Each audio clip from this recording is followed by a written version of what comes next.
Imagine trying to run a business that is virtually landlocked. There is one way in and out, but a judge has blocked it. Tonight, Pam Elliott is on assignment showing you how a court can lock you out of your own property. In 2004, Howard Gray bought this land off Pennyroyal Road with an understanding.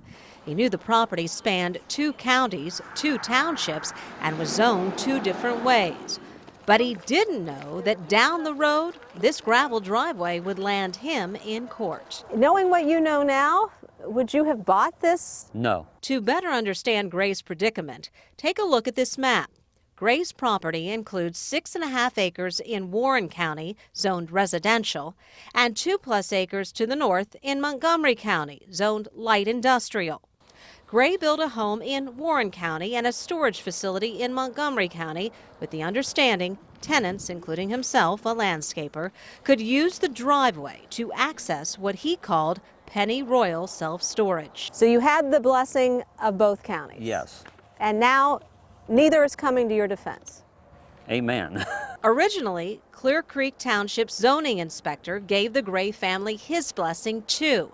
But years later, the matter ended up in the Warren County courts. He turned out to be wrong. He is Jeff Palmer, and he's still in charge of zoning for the township.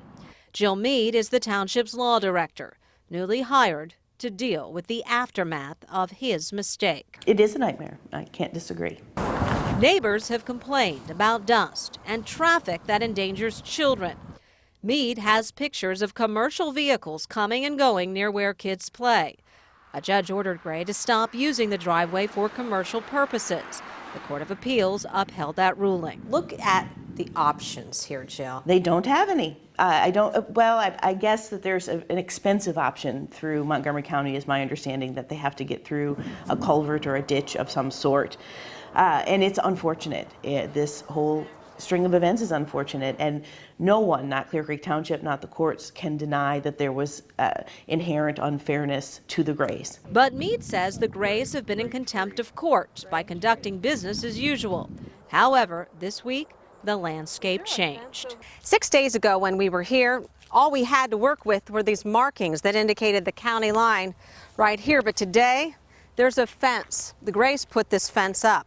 The problem is the law director for Clear Creek Township says this may not be exactly what the judge ordered. The Grays were also to have turned over their list of tenants so the township could contact them and make arrangements for them to get their things. I don't have any place to put my boat now. Tom Fath has been renting space from Pennyroyal Self-Storage for 5 years. He pulled his boat out after he heard from Gray himself. He's not sure where he'll go from here. All the enclosed garages for boat storage are pretty much taken at this point. Yes, a business is lost.